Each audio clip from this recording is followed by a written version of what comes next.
Buenas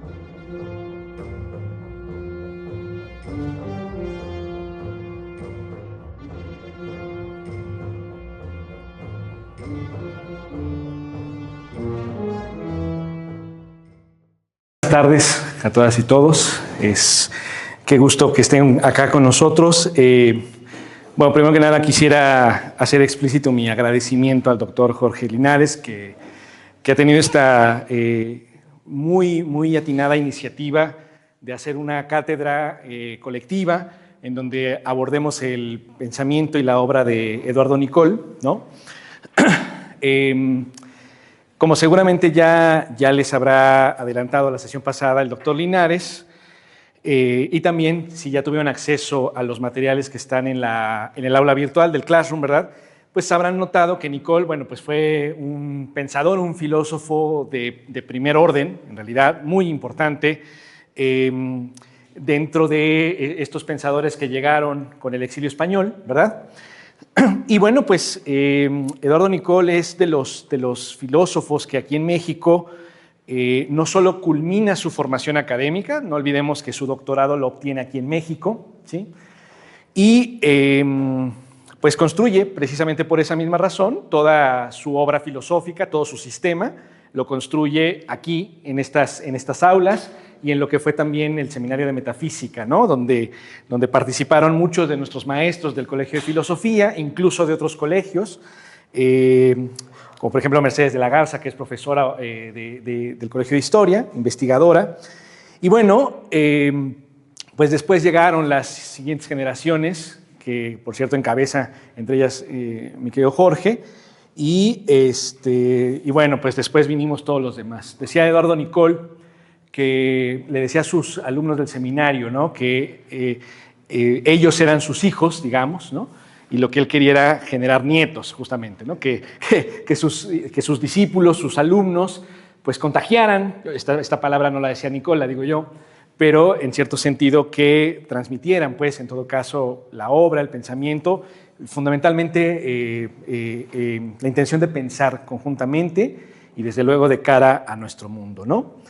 Y bueno, pues no sé si seré nieto, pero al menos alguna aspiración se tiene al respecto, digamos, ¿no? Pues sí, como también adelantaba, adelante, bienvenido. Como adelantaba Jorge, pues sí, me he interesado muchísimo en la obra de Eduardo Nicol. De hecho, confiésoles que justo yo me dedico a dos campos en particular. Uno es el de la filosofía de la educación y el otro es el de la metafísica y ontología, y ambos en realidad me han tocado precisamente por Nicol. Es decir, me parece que es un autor que impulsa ambos campos, aunque claramente su obra pues da para muchísimas temáticas en diversas ramas de la filosofía. Y no solo, sino que incluso, como espero que lo puedan ir viendo, sobre todo las y los colegas que sean de otros colegios, también tiene muchas resonancias que son de utilidad para otros campos del conocimiento humanístico e incluso científico, hay que decirlo también, ¿no? Entonces, la obra de Nicol es muy vasta, muy generosa en ese sentido y sobre todo, y no saben cómo se agradece, profundamente clara. Es decir, es una obra que se puede leer con mucha amabilidad. Es un autor bastante considerado con su lector, lo cual no significa, desde luego, que carezca de rigor. Todo lo contrario, es alguien muy riguroso, pero digamos que Nicol consideraba que la escritura también tenía que ver con esta claridad del pensamiento que se permite expresar y en ese sentido que permite que el lector pues dialogue justo con las ideas que está exponiendo el autor, ¿no? Entonces, pues nada, en esta ocasión la temática a la que me han invitado pues es justamente adentrarnos especialmente en el campo de la ontología, ¿sí? Ontología y metafísica, podríamos decir, ¿sí? Y para hablar un poco de justamente la revolución filosófica que en este campo Nicol lleva a cabo. Un poco la intención de esta sesión será plantear justamente cuál es el problema metafísico, ontológico, al que Nicol pone cara, digamos, trata de enfrentar a lo largo de la tradición, o mejor dicho, propiciado este problema por la tradición y con la cual va a dialogar Nicol para justamente ofrecernos una alternativa filosófica. ¿de acuerdo? Este es un poco lo que diremos. Entonces, dicho de otra manera, hoy vamos a intentar concentrarnos en la comprensión del problema metafísico al que Nicole tratará de dar respuesta, ¿de acuerdo? Esta es un poco la idea. Bien. Quienes han podido revisar la plataforma o el aula virtual de Classroom, tal vez hayan visto el mensaje que ya tuve oportunidad de escribirles. Sugería que leyeran en esta ocasión, para adentrarnos en este tema, un texto que se encuentra compilado en este libro, en este volumen, que ya también tienen en la carpeta de textos digitales, que se llama Ideas de variolinaje.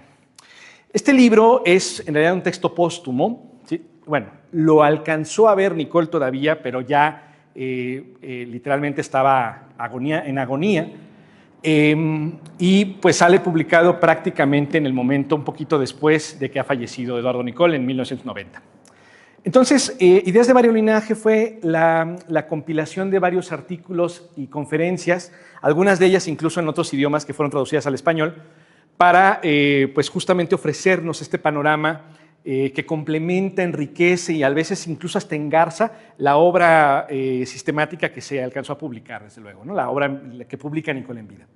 Entonces, Ideas de variolinaje sale en 1990 bajo el cuidado de edición del doctor Enrique Hughes, lamentablemente también ya ha fallecido, y bueno, se había agotado desde hace mucho tiempo esa primera edición, y surge la iniciativa de hacer una siguiente edición al cuidado de precisamente Jorge Linares, Ricardo Hornefer, y participamos como revisores también, digamos, colateralmente, dos colegas, su servidor y un colega más que se llama Aldo Guarneros, en la revisión de los textos, precisión de citas, cosas por el estilo.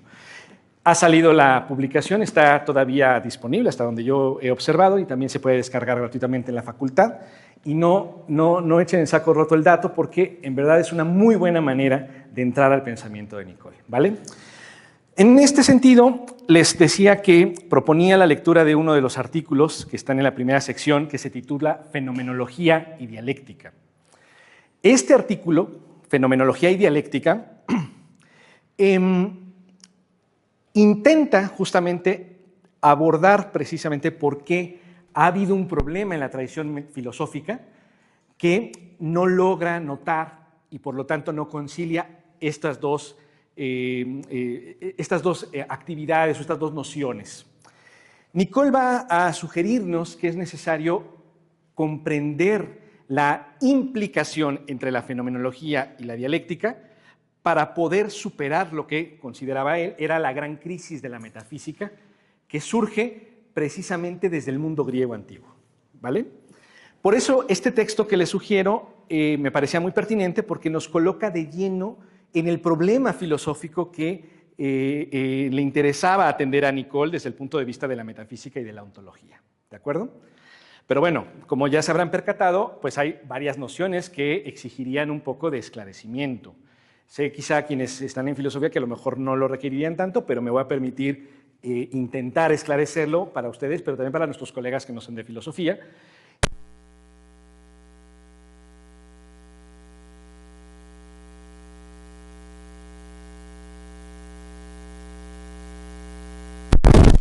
Un poquito más de precisión conceptual, ¿de acuerdo? Entonces, por este motivo, porque nos coloca de lleno el problema metafísico que le interesa abordar a Nicole, es que sugería la lectura de este texto.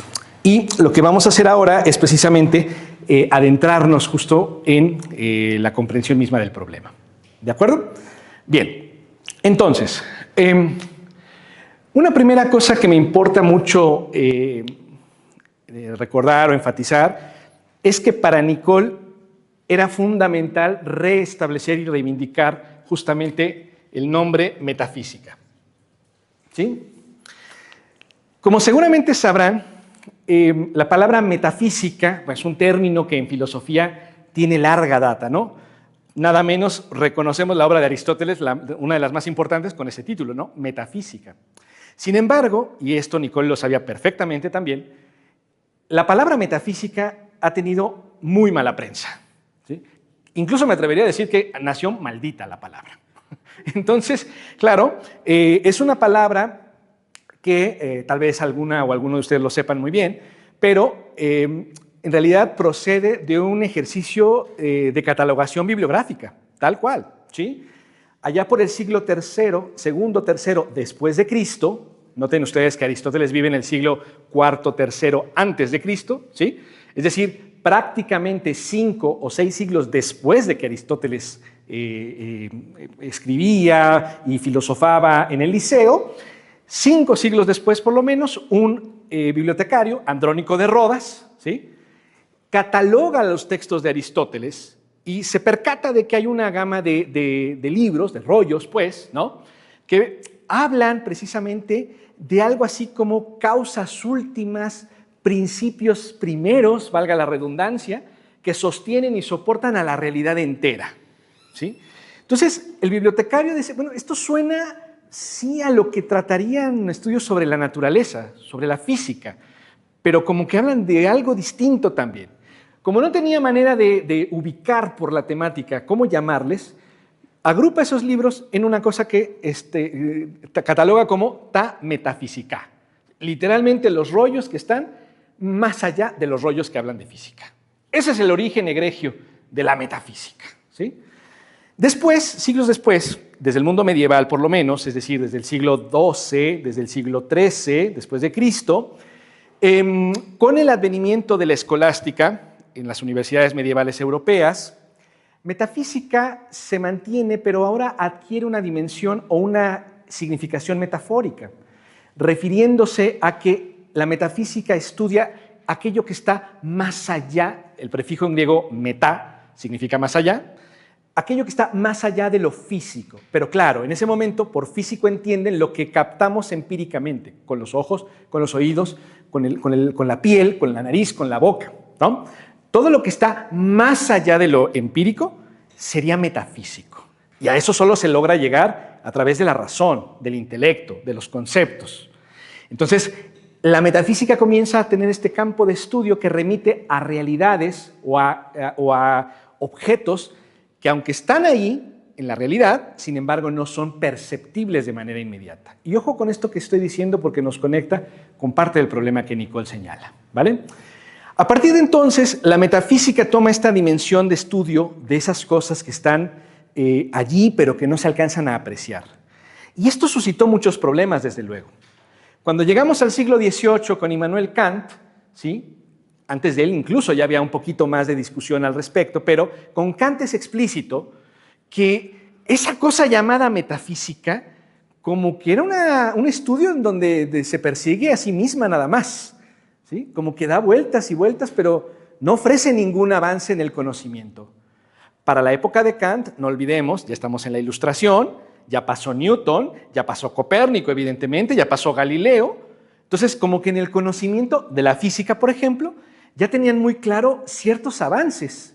Ya Newton había hablado de la óptica, de la luz, ya había hablado de fuerzas que están operando en la naturaleza, y en el plano de la metafísica como que seguíamos hablando de si la esencia va antes o no, de la existencia, cómo entender la existencia, como que seguíamos dándonos vueltas, ¿no? Entonces Kant va a ser uno de los filósofos que establecerá límites a la razón humana y declarará que eso que habla, aquello de lo que hablaba la metafísica, en realidad no podría ser una ciencia. Y a partir de Kant, la metafísica deja de ser considerada como una suerte de ciencia y se entiende de otra manera. Todavía pertenece al campo de la filosofía, pero ya no como con ese rigor que los escolásticos medievales le otorgaron. La metafísica a partir de Kant empieza como a desinflarse, sigue allí, pero cada vez se convierte como en un estudio que estorba, que entorpece, que incluso hasta se puede vincular con supersticiones, ¿sí?, supercherías, hasta la fecha. Vamos, basta que uno vaya a un Sanborns y hay libros de metafísica que vete a saber de qué hablan, ¿sí? Entonces, ese giro y mala prensa del término ya claramente estaba muy presente desde el siglo XX, siglo pasado. Un movimiento filosófico del siglo XX, de inicios del siglo XX, que se caracterizó por ponderar el ejercicio del lenguaje, reconocía que eso que llamábamos metafísica era pseudofilosofía, tenía que acabarse por completo. Pues en medio de todo este contexto, Nicole busca reivindicar a la metafísica, ¿sí? Y es consciente precisamente de que la metafísica ha caído en todo esta mala prensa, esta mala fama, y que habría en todo caso que sacudirnos un poco la tradición para tratar de comprender en todo caso de qué hablaba la metafísica originalmente, ¿vale? Bueno, este es un poco el contexto de por qué tiene mala prensa la metafísica, y ya la tenía desde el momento en el que Nicole estaba enseñando o estaba pensando justamente su sistema. Nicole va a definir la metafísica como, recuperando a los griegos, ¿sí?, la va a recuperar en el sentido de ciencia. Para Nicole sí que debemos entender a la metafísica como ciencia. Es decir, entendiéndola en el sentido en el que la entendieron los griegos, episteme. Pero no cualquier episteme, prote-episteme, decían los griegos. Ciencia primera. Prote, en griego antiguo, ¿verdad? Es el ordinal uno, ¿no? Primera. Prote-episteme. Ciencia primera. Pero a diferencia de lo que pensaban Aristóteles, que es quien define así a este saber, a este tipo de conocimiento, Nicole va a decirnos que esto debe entenderse como ciencia, fíjense ustedes nada más, del ser y el conocer. Así es como va a interpretar Nicole a la metafísica. Ciencia del ser y el conocer. ¿Sí? Va a mantener la noción de primera porque le parece que la metafísica sí debe tener, una vez más, el carácter de la ciencia que fundamenta otras ciencias. En ese sentido, la primera, ¿verdad? La ciencia fundamental. Y lo interesante es que al desplegar estos dos términos, ser y conocer, un poco lo que nos estaría diciendo Nicole, si me lo permiten esquematizar de esta manera, es que la metafísica, ¿sí?, la metafísica engloba dos subcampos del saber, que son parte del trabajo filosófico. ¿Cuáles subcampos del saber? Por un lado, el que específicamente se refiere al ser, ese campo que tiene como objeto de estudio al ser, es el que llamamos con propiedad ontología. Y el campo de estudio en filosofía que tiene como objeto de estudio al conocer, ¿cómo se llama, colegas filósofos? Exacto, epistemología. Muy bien.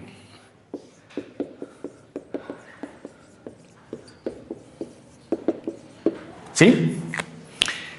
Entonces, para Nicole, la metafísica implica a la ontología y a la epistemología. Y claro, ¿por qué o en qué se justifica esta implicación o esta correlación? Si lo decimos de una manera, digámoslo así, un tanto directa, lo que tendríamos que decir es que, voy a poner por acá, conocer siempre es reconocer que algo es. Conocer es siempre reconocer, permítanme el juego de palabras, conocer es siempre reconocer que algo es. Dicho de otra manera, no importa qué sea lo que conozcas, ¿sí?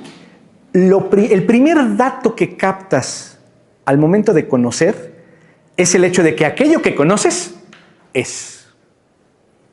¿Me siguen?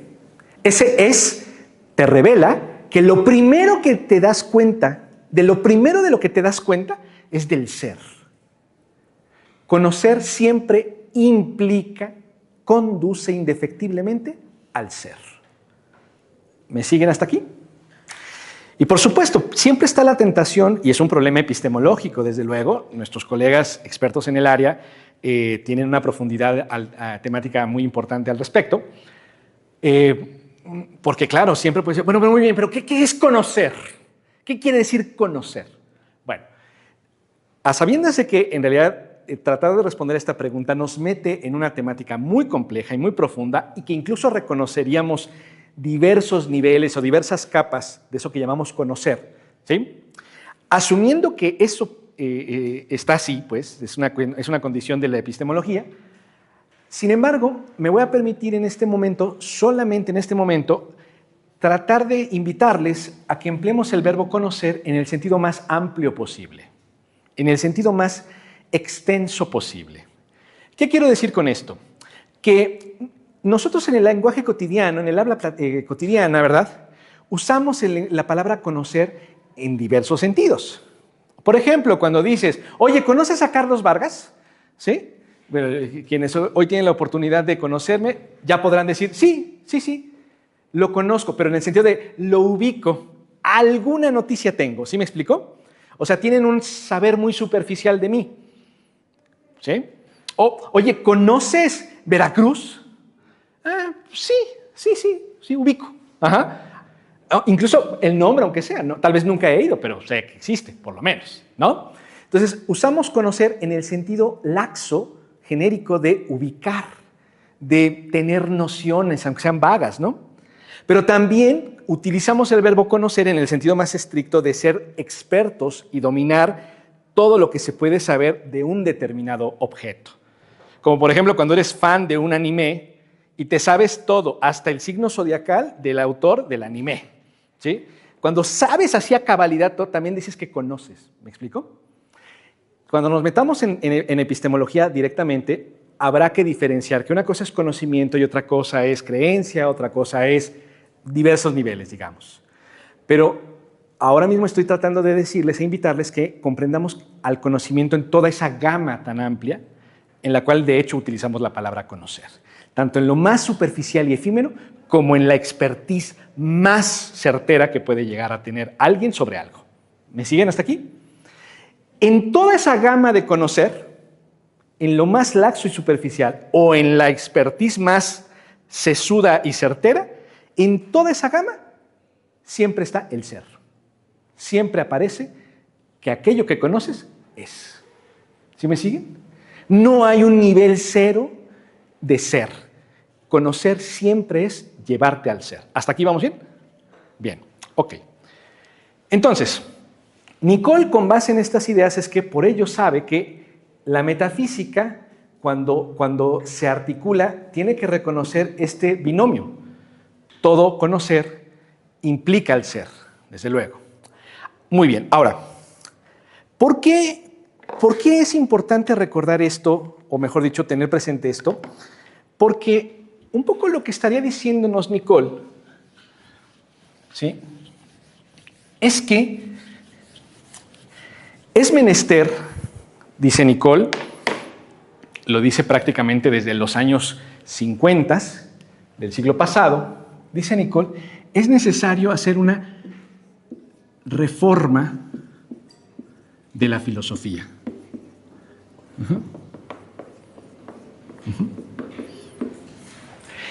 Y muy entre paréntesis, digamos, un poco está también declarando que hay que hacer una reforma de la metafísica.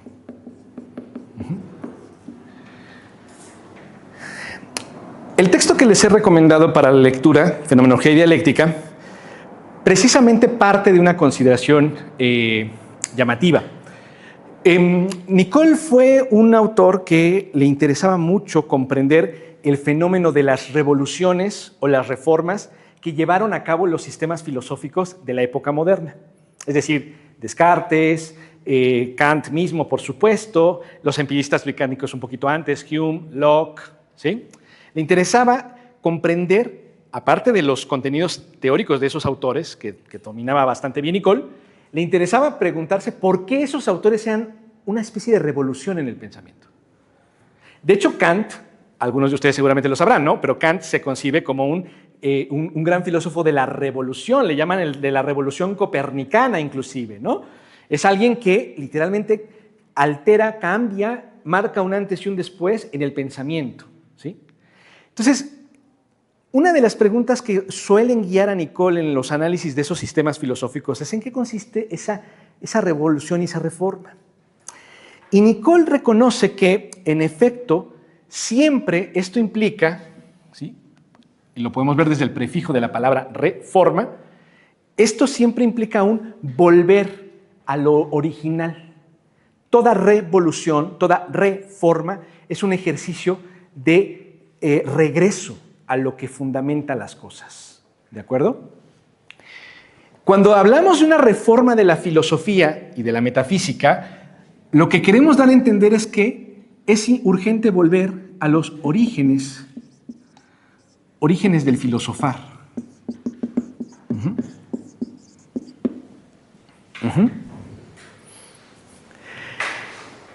¿Por qué? ¿Por qué habría que volver a los orígenes del filosofar? ¿Sí?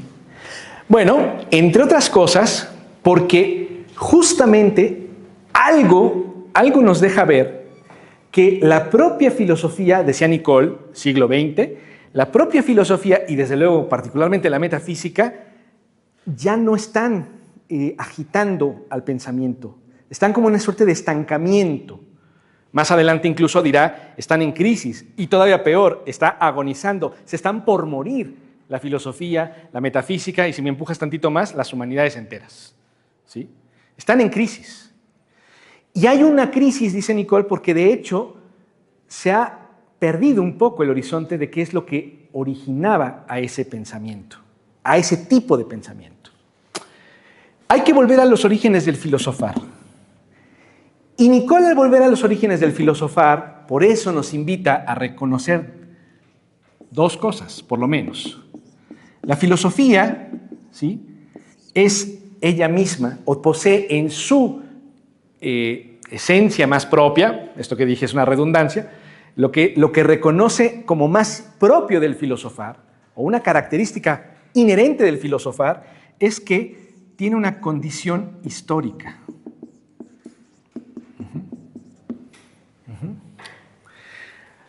Cuando decimos que algo tiene una condición histórica, lo que queremos dar a entender es que para poder comprender algo, requerimos de transitar su historia. Y por eso se hace historia de eso, justamente. ¿Sí me siguen? Si yo quiero entender la identidad mexicana, por poner un ejemplo, y reconozco una condición histórica en dicha identidad, lo que tengo que hacer es recorrer su historia. La oficial y la no oficial, evidentemente, sus recovecos. Y tratar de llegar al punto de origen de esa cosa que estoy estudiando. ¿Me siguen? Bueno, la filosofía tiene una condición histórica, ¿sí? Y junto con esa condición histórica, también tiene una condición crítica. ¿Sí? Esto de condición crítica lo que significa es que la filosofía es una actividad que está ella misma en crisis y es una actividad que produce crisis. ¿De acuerdo?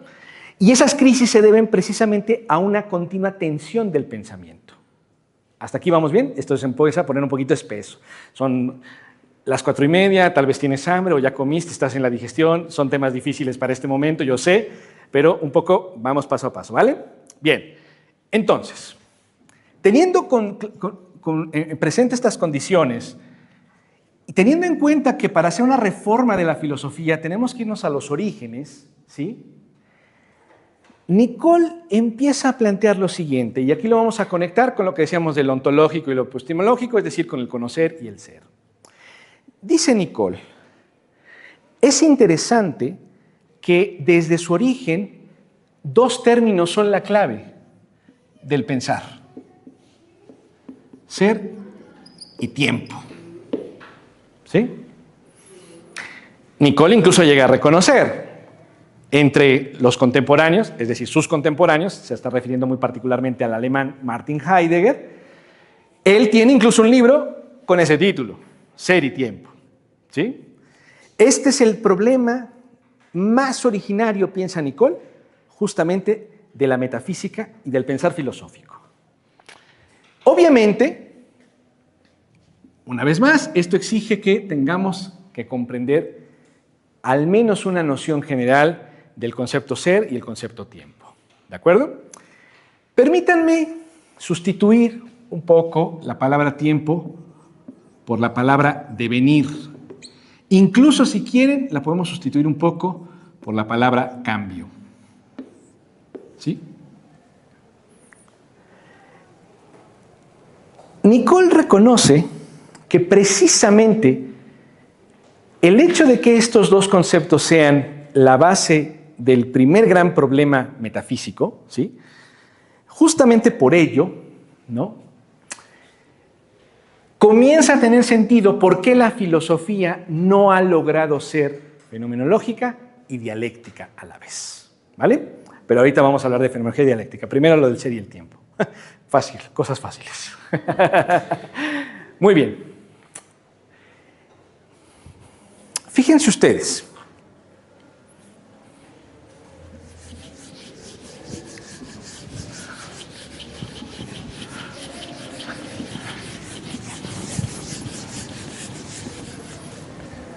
Bien. Dice Nicole que una de las crisis de la metafísica, podríamos decir incluso en un sentido más general de la filosofía, es precisamente que junto con el ser y el tiempo está la distinción entre ser en sí y ser para mí. ¿Ok? Nicole dice, y dice bien, me parece, en la vida cotidiana esta distinción opera de una manera muy continua, muy constante. Podemos interpretar esta expresión de ser para mí como equivalente a lo aparente. Ajá. Y precisamente porque es aparente, porque es para mí, esto es lo que normalmente ubicamos o reconocemos como experiencia. Dicho de otra manera, todo lo que sea que experimenten, es decir, todo lo que entre por los ojos, por los oídos, por la nariz, por la boca y por toda la piel, con el tacto, pues, todo lo que experimentes con los sentidos, todo lo que captes así inmediatamente a través de tu cuerpo, todo eso es algo que es para ti. Literalmente estás viviendo esa cosa que estás percibiendo, ¿de acuerdo?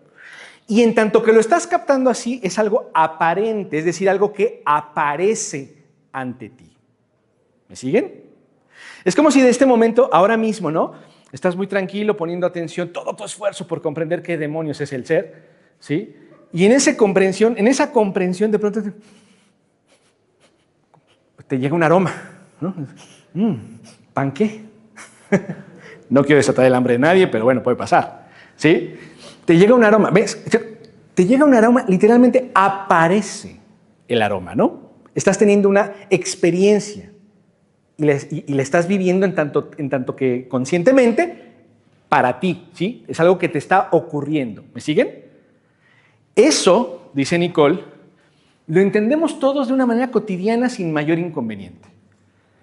Pero la filosofía y las hijas de la filosofía, las ciencias particularmente, nos han enseñado y todavía hasta hoy, de hecho sea de paso, nos están constantemente exigiendo que reconozcamos que las apariencias engañan.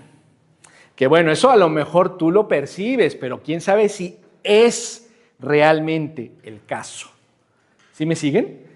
Es decir, el ser en sí lo interpretamos como literalmente lo que es o sea, no, aparente, ¿no? Por contraposición. Y esto es lo que interpretamos como realidad en sí. Dice Nicole, todavía hasta nuestros días, o sea, en los días de Nicole, pero podríamos decir que incluso en los nuestros, ¿verdad? Todavía hasta hoy se tiene casi como una opinión de sentido común que una cosa es lo que aparece y otra cosa lo que es. ¿Se fijaron? Entonces, fíjense ustedes, el ser en sí, lo que es inaparente y lo que es realidad, se interpreta como lo que es. De este lado está el ser. ¿Ok? Y acá El lado de lo aparente, el lado de lo que solo es para ti, de este lado, vamos a poner aquí con un circulito, vean qué didáctico soy. De este otro lado, ¿sí? En realidad lo que tenemos es justamente, ¿sí?, lo que es y no es. Contingencia.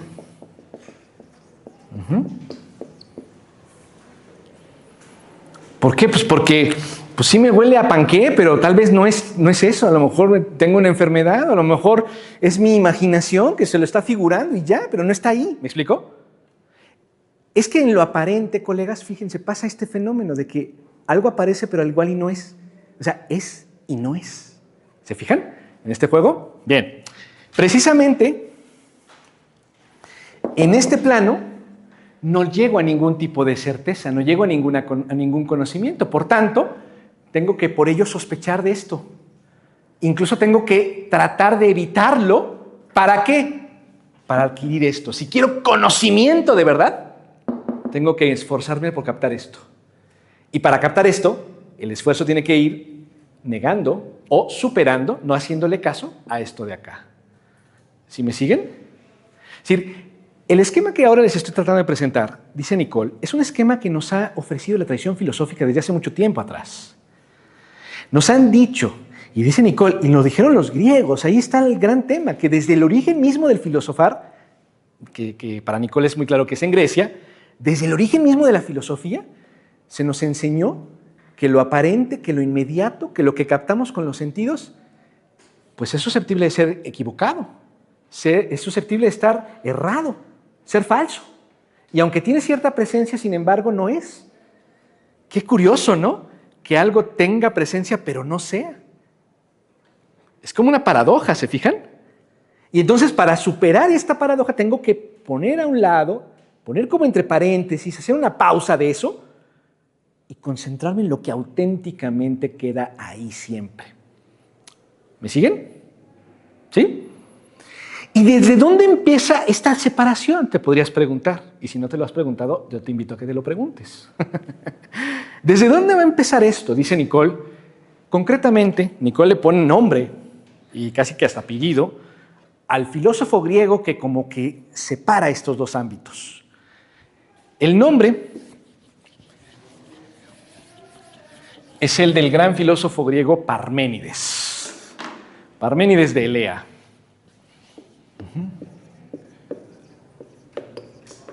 Parménides de Elea. ¿Sí? Si alguien tiene algún tipo de curiosidad, Elea se encontraba, es una pequeña ciudad griega, ¿sí?, que se fundó allá por el siglo VI a.C. Es una ciudad que está como en el tacón de la bota de Italia. Acuérdate que la parte de la bota de Italia, el tacón y la isla que está pateando, que es Sicilia, esa parte, esa es lo que llamamos Magna Grecia. ¿Sí? Elea está en una partecita del tacón de la bota de Italia. ¿De acuerdo? Ahí es donde vivió Parménides de Elea. Parménides, según lo que se ha conservado fragmentariamente, lamentablemente, ¿verdad?, construyó un poema, una obra, un tratado filosófico en verso, y que conocemos en la tradición filosófica, esto seguro lo saben muy bien filósofas y filósofos, tal vez también el resto de colegas en humanidades, lo que la obra, este famoso texto, se conoce tal cual como el poema ontológico. ¿Sí? ¿Por qué ontológico? Porque el tema de ese poema es precisamente el ser. ¿De acuerdo?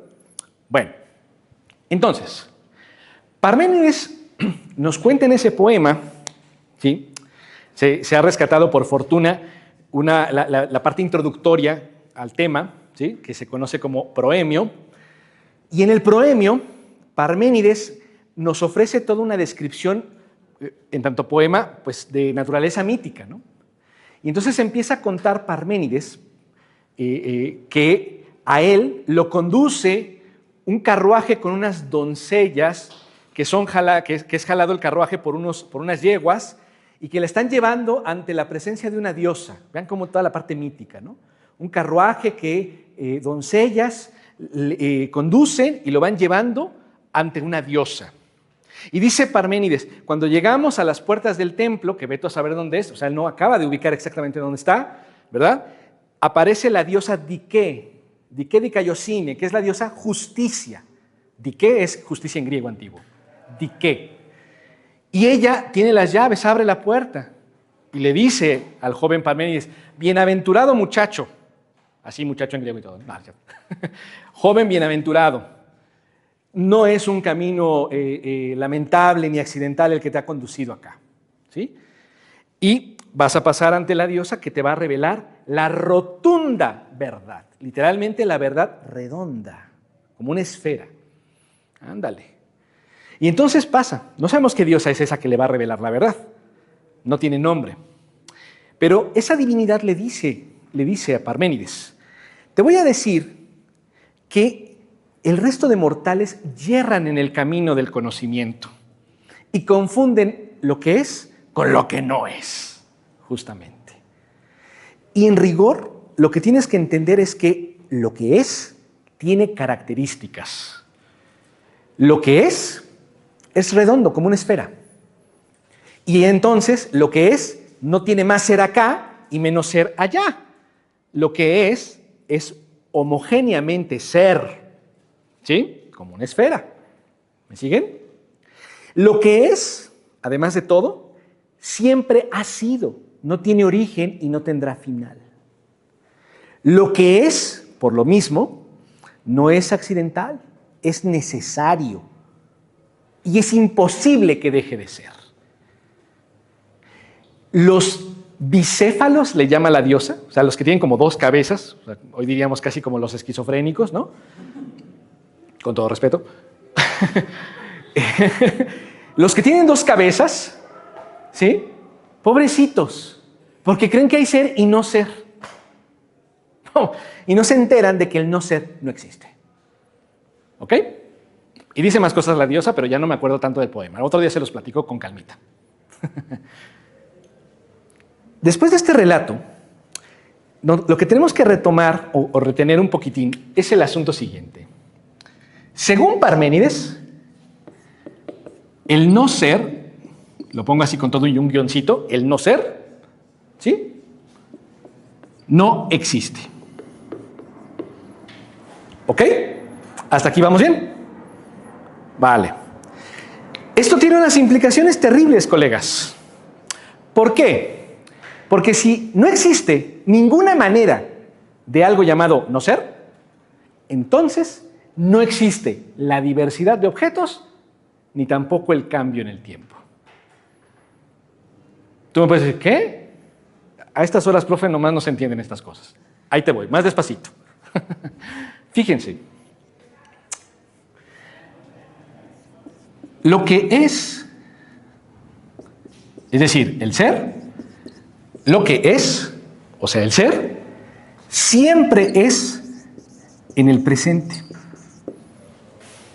¿Sí? Ser es siempre ser ahora. O si quieres verlo al revés, si estás ahora, ese ahora es. Punto. De eso no hay duda. ¿Hasta aquí vamos bien? Bien. Curiosamente, el castellano, muchas otras lenguas también, pero el castellano en concreto tiene la virtud de que la palabra presente, la palabra como tal presente, ¿sí?, se puede entender en la doble dimensión espacial y temporal. Presente es ahora, tiempo, pero presente también es aquí, espacio. ¿Me siguen? Por eso cuando uno pasa lista, ¿no?, en el salón, Juliet, presente. ¿Sí? Presente en español ayuda mucho recordar esto, que el presente implica ser ahora y ser aquí. ¿Me siguen? Bien.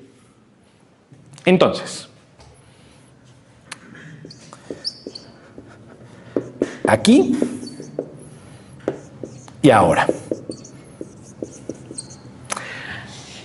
Vamos a traernos cada uno de estos elementos para acá, para que observen cómo es que no existe la pluralidad ni tampoco el tiempo. Fíjense ustedes.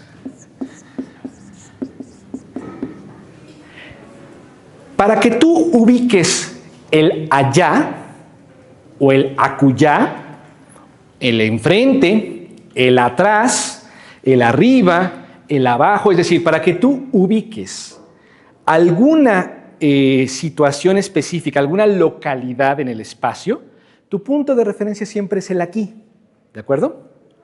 Dicho de otra manera, como que no tiene mucho sentido decir que algo está allá si tu punto de referencia no es aquí. ¿Sí me siguen? Dicho de otra manera también, es raro que alguien hable de lo lejos si no toma como punto de referencia su lugar específico. Es decir, algo está lejos respecto de aquí. ¿Me siguen? ¿Sí me siguen? Entonces, el aquí siempre es. Siempre es. El, comillas, allá, ¿sí? Literalmente es un no ser aquí. ¿Se entiende? Entonces, fíjense ustedes, Parménides ha sido hiper riguroso y claro. No existe ninguna manera del no ser. ¿Me han seguido? Y el allá siempre es un no ser aquí. Pero como no existe el no ser, colegas, en estricto sentido, no hay allá. Solo hay aquí. Joder. Esto es un problema. ¿Me siguieron? Y por supuesto que tú me puedes decir con total sensatez, Nicole mismo lo recordaba. O sea, a ver, pero es que yo veo claramente allá. Ustedes están allá respecto de mí. Es más, cada una y cada uno de ustedes, pues, usted está allá respecto de mí. ¿Cómo que no está? ¿Cómo que no es? No existe el no ser. Y todo lo que es múltiple, todo lo que es plural, implica siempre un allá respecto de uno mismo. ¿Sí me di a entender con esta última idea? Pero si no hay más allá, porque no existe el no ser, no hay pluralidad. Ok. ¿Vamos bien? Si alguien quiere que repita algo de esto último, por favor, con confianza. ¿Vamos bien? Por favor. Creo que no hay pluralidad, o sea, dos más. Exactamente. No hay ni dos, para empezar, claro. No hay ni dos. Ya además, olvídate, claro. Claro. ¿Por qué? Porque el dos implica siempre un no ser uno. ¿Me sigues? Y como no hay no ser, se acabó la pluralidad. Se acabó. ¿Sigue? ¿Me siguen? Bueno, si esta es grave, la que sigue es todavía peor. De nueva cuenta, ¿no? De nueva cuenta. El ahora. El ahora incluso, por eso se llama presente. Si viste Kung Fu Panda, por eso hasta es regalo, ¿no? Dice el maestro Wu-Wei. El presente es ahora, aquí. Es lo que es. ¿Sí me siguen? Aquí no hay duda, ¿no? Dice Gastón Bachelard, traigo un poco el autor simplemente porque la metáfora es muy bonita y la plantea él. El presente es una hora que está atrapado entre dos nadas, o sea, entre dos no seres. Concédanme que hacia su izquierda es el pasado. El pasado. La palabra pasado la podemos interpretar filosóficamente como lo que ya no es. ¿Me siguen? Pasado es lo que ya no es. Por eso es pasado, porque si fuese sería presente. ¿Cierto? Decimos incluso en el habla cotidiana, ya fue. ¿Sí? Pasado, ya no es. Y el futuro, Zukunft, como dicen en alemán, ¿no? El futuro, ¿no? El futuro es aún no es. Todavía no es. ¿Se fijan? Pero Parménides nos ha dicho que el no ser no existe de ninguna manera. ¿Me siguen? Y aquí, no sé ustedes, pero se aprecia este y se aprecia este. Y ha dicho Parménides, el no ser no existe. Ergo, no existe ni el pasado ni el futuro, solo hay presente. Pero si solo hay presente, esto quiere decir que no puede haber alteración. La palabra alteración también es una palabra que involucra lo espacial y lo temporal. Alterar literalmente significa, etimológicamente, recuerden ustedes, volverte otro, ¿cierto? Alter, otro. Alteración es ser otro. Entonces, la palabra alteración implica que no se puede dividir, es decir, no se puede hacer dos o más, no se puede alterar, pero tampoco se puede modificar, o sea, cambiar. ¿Me siguen? No existe la alteración, absolutamente. Solo hay ser. Y si hay ser y no hay alteración, no hay cambio y no hay diversidad, eso quiere decir que lo único que tenemos, dice Parménides, el presente, en el ahora y en el aquí también, ¿no? Lo único que tenemos entonces es lo eterno. Y esto, dice Parménides, esto es la verdad rotunda.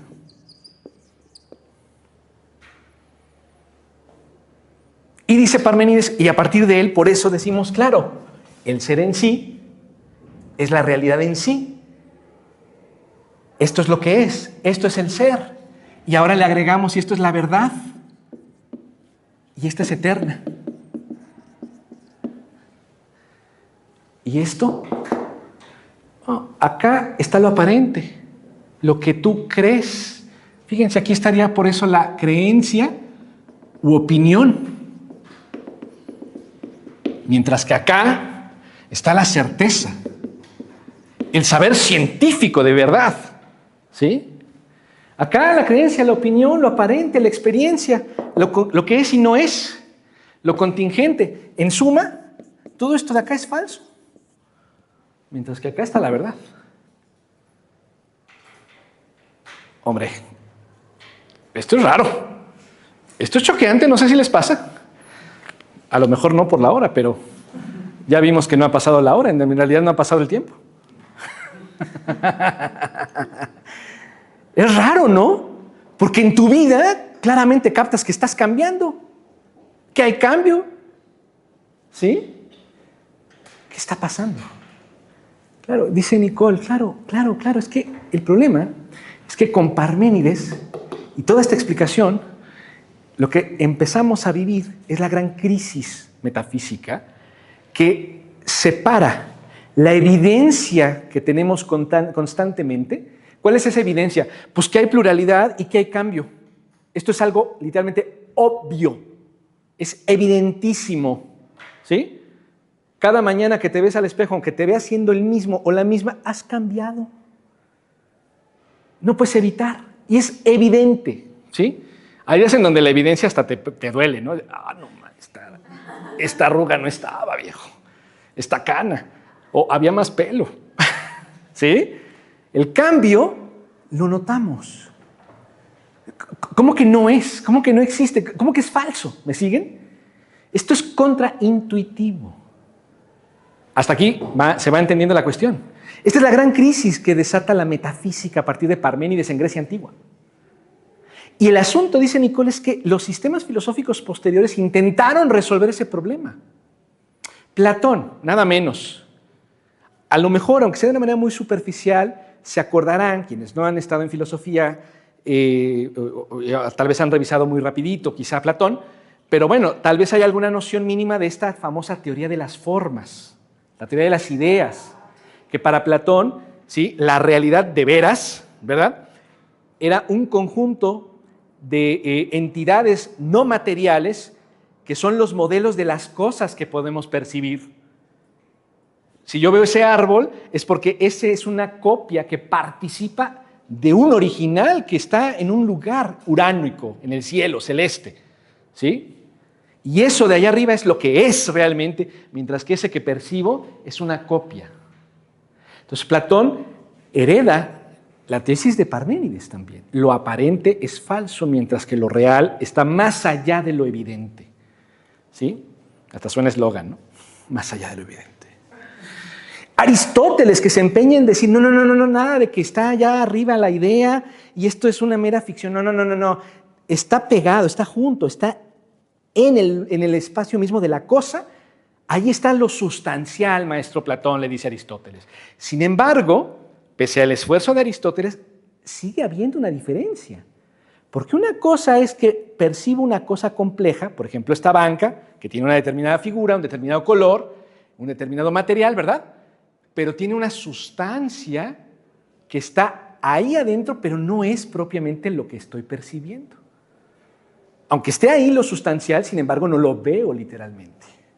Es como decirles, por usar otra palabra, que la esencia de la banca, aunque está en la banca, sin embargo, esa esencia, ¿de qué color es? ¿A qué sabe? ¿A qué huele? ¿Cómo suena? ¿Cómo se siente? Ninguna de las anteriores. ¿Sí me siguen? Eso, a pesar de que estuviese allí, sin embargo, trasciende lo meramente sensible y lo meramente empírico. Es otra forma de diferenciar lo que no captas de lo que sí. Buen intento, Aristóteles. Buen intento. Como igual, buen intento, Platón. Pero el problema sigue existiendo. Y nos vamos en el tiempo y el problema se replica. Llegamos a Descartes, el gran Descartes, que él dice, tengo que dudar de todo para llegar a la certeza, porque todo conocimiento que me han dado tiene, aunque sea pequeña, pero una mínima suspicacia que me permite suponer que tal vez no es cierto lo que me han dicho. Yo quiero llegar a un conocimiento certero, total, cabal, pleno, que no tenga ningún tipo de objeción. Y se empeña en dudar de todo y se percata de lo único certero, que no puede ser cuestionado, lo incuestionado, es el hecho de que pienso. Porque el acto mismo de dudar reafirma que estoy pensando.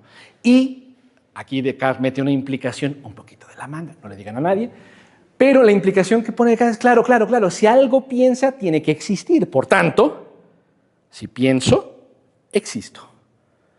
Y de aquí no hay manera de dudar. Hombre, perfecto. Pero el resto, quién sabe si existe. Y tiene que encontrar un camino para volver a justificar al mundo. ¿Sí me siguen? Vean, es el mismo problema. Es una herencia desde Parménides. Se ve cuál es el problema metafísico. Nicole dice, es que por todo esto, ¿sí? Vamos a borrar todo el problema metafísico. Miren ustedes qué fácil es. Por todo esto, dice Nicole,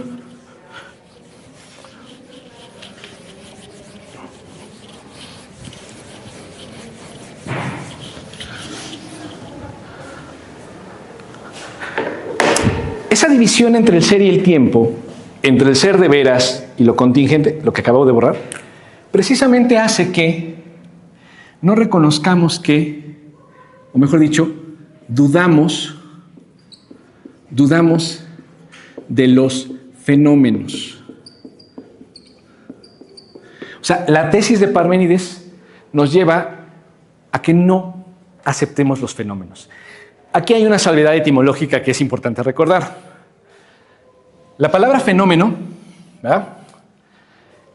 Nicole, en esto que voy a decirles, de hecho, coinciden en el rastreo etimológico tanto Martin Heidegger como Nicole. Es una coincidencia interesante, aunque van a discrepar en los resultados. Nicole cree, o mejor dicho, recuerda, que la palabra fenómeno, lo voy a poner por acá,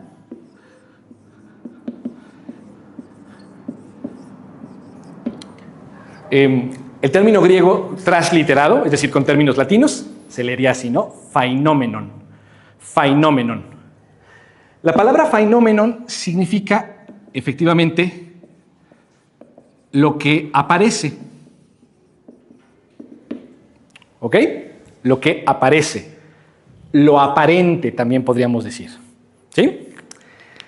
Todo aquello que aparezca ante ti, por el hecho de que aparece, es fenómeno. Repito, todo lo que sea que aparezca ante tu mente, en tu conciencia, otra vez por medio de tus sentidos, todo lo que sea que aparezca ante ti, por ser aparente, es fenómeno. Ves tu compu, tu cuaderno, lo ves, aparece, fenómeno. Ves las bancas a tus lados o la banca en la que estás, fenómeno. El aroma a panquecito que decíamos hace rato, en tanto aparente, fenómeno. ¿Sí? La otra persona respecto de ti, porque aparece ante ti, fenómeno. Es decir, esto también es un poco recordar que la palabra fenómeno no es sinónimo de raro. Así a veces se usa, ¿verdad? Bueno, no, o sea, si alguien un día te dice, es que eres un fenómeno, oye, gran cosa, tú también. Y todo lo que está aquí, pues, no me vengas con novedades, ¿sí? Fenómeno es lo que aparece. ¿Me siguen? Entonces, ¿se acuerdan de los cuadros que habíamos puesto hace rato? El problema está en que lo aparente, lo fenoménico, no es confiable según una tradición que se remonta a Parménides.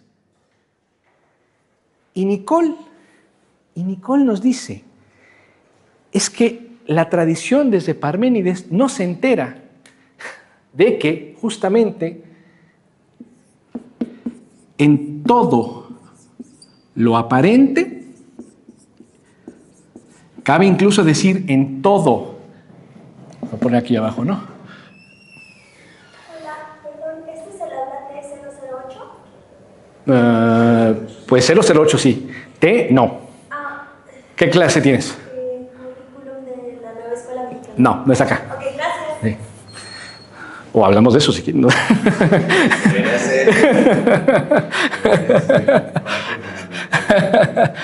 En todo lo aparente, en toda apariencia también podría decir, ¿sí? En todo lo aparente o en toda apariencia, ¿sí? Se muestra, estrictamente hablando, en realidad el término es, se dona el ser. Y esto nos conecta con lo que decíamos al inicio de la sesión. Todo lo que aparezca ante ti, por ser aparente, es fenómeno. Hasta ahí vamos bien, ¿no? Pero hemos dicho también, lo que ya sé en toda apariencia es que eso que aparece es. El ser se da en el simple aparecer. Toma la Parménides. Entonces, claro, lo que está diciéndonos Nicole, y esa es parte, digamos, de la gran revolución que Nicole invita a que repensemos, es que el ser,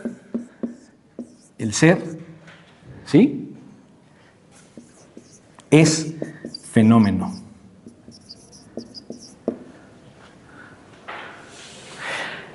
Agreguemos lo siguiente, ¿sí? Todo lo que aparece, voy a dividir tantito, todo lo que aparece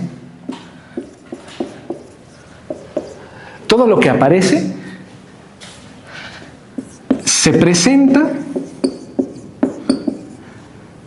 como siendo lo mismo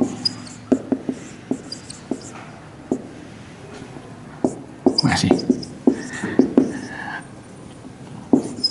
aunque tenga variaciones. O sea que, aunque cambie. Repito por si mi letra espantosa no se alcanza a leer hasta allá. Todo lo que aparece se presenta como siendo lo mismo, aunque tenga variaciones. Si quieren, les doy un minuto de silencio solemne para que mastiquen un poquito la idea. Lo que pasa en el avión.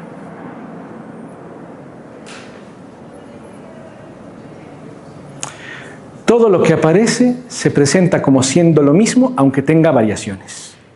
De hecho, hace rato les di un ejemplo de esto. Cuando te ves en el espejo, ¿sí? Te reconoces perfectamente como siendo el mismo. Puedes un día sentirte cartesiano de pronto y ponerte a dudar, ¿seré el mismo? ¿Sí seré yo? ¿Sí? Claro, te puedes poner en ese plan, sin duda. Pero al ponerte en ese plan, lo que estás suponiendo de inicio es que sabes que eres tú, pero estás jugando al juego de qué tal que no. Pero para que puedes que no, primero tienes que asumir que sí. ¿Sí me siguen? Tú te captas a ti misma, a ti mismo, y te percatas de que hay un ligero cambio, o un cambio muy drástico, ¿sí? Y no obstante el cambio, eres el mismo. ¿Me están siguiendo? ¿Qué es lo que quiero enfatizar con esta idea? Una de las consecuencias que desde Parménides se hereda y que Aristóteles, de hecho, de paso, va a afianzar fuertemente, es algo que conocemos en filosofía como principio de no contradicción. El principio de no contradicción se sostiene de la idea parmenidia de que solo hay ser y no puede existir el no ser. Y esto, en términos lógicos, se formula con el siguiente principio. Algo no puede ser y no ser al mismo tiempo y bajo la misma circunstancia. Entonces, yo no puedo ser y no ser. O soy o no soy. ¿Sí me siguen? Entonces, ese principio lógico que se soporta bajo la tesis de Parménides nos exigiría la reafirmación de otro principio que está en la base del principio de no contradicción. Ese principio que es básico se conoce como principio de identidad. O sea, principio de identidad. Ahí les va la fórmula del principio de identidad. Algo es idéntico a sí mismo. ¿Sí? Cualquier cosa, no importa cuál, o sea, todo es idéntico a sí mismo. ¿Sí? Dado que este principio es lo más básico, de ahí podemos inferir el de no contradicción. Dado que todo es idéntico a sí mismo, no puede ser que algo sea y no sea a la vez. ¿Sí me siguen? Si todo es idéntico a sí mismo, no cabe la posibilidad de que algo no sea ello mismo. ¿Sí me siguen? Muy lógico todo hasta aquí. Perfecto. Entonces, esos dos principios que acabo de mencionarles empiezan a entrar en conflicto con esta afirmación que les he puesto. Todo lo que aparece se presenta como siendo lo mismo, aunque cambie. ¿Qué? Sí, porque aquí adrede utilicé la palabra mismo y en el principio hemos utilizado la palabra identidad. Es decir, podemos declarar que idéntico no es igual que lo mismo. La identidad se refiere a que algo es inalterable. Por ello, se mantiene sin cambio alguno. Es idéntico.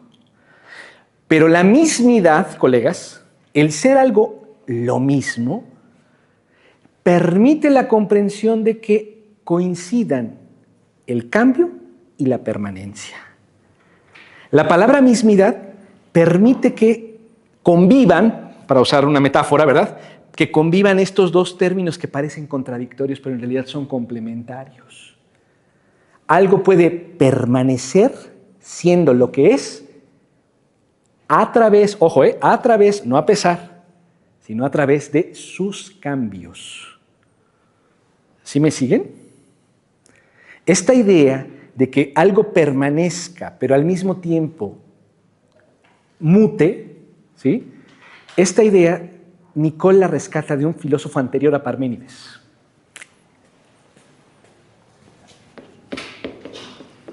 Heráclito de Éfeso. ¿Me siguen? Esta idea de que pueden convivir perfectamente la permanencia y la variación en una misma realidad era lo que creía Heráclito. El cosmos entero, la realidad toda, ella es una y múltiple, permanente pero cambiante a la vez. Y es que, colegas, esta idea es perfectamente conciliable con el hecho de que puedo percibir el mundo y lo percibo justo así. Es que es la misma facultad, aunque cambie. ¿Sí me siguen? El día que ustedes hayan egresado, después de 20 años, un ejercicio de nostalgia, y digan cuando vuelvan a la entrada de la facultad, vean al Dante, que quién sabe en qué condiciones va a estar en ese entonces. Ojalá que siga estando incluso. Y lleguen y digan, wow, es el mismo, pero no igual, no idéntico. ¿Sí? La evidencia, o sea, lo que puedes percibir, perfectamente te permite captar en lo aparente que hay permanencia y cambio a la vez. ¿Sí me siguen? ese carácter de conciliación de dos elementos que parecen contrarios, permanencia, cambio, como que son antónimos incluso, ¿no? Como que son lo contrario uno del otro. Como que, si hay permanencia, pues no puede haber cambio, ¿no? Pero el hecho de que tú puedas constatar que en la realidad de hecho convergen esos dos contrarios y que en realidad no son antagónicos, sino complementarios, cuando entiendes esto, lo que estás captando es que la realidad es dialéctica.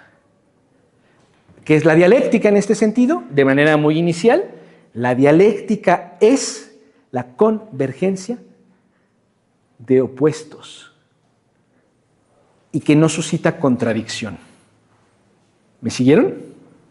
De manera muy rápida, muy general, ¿vale?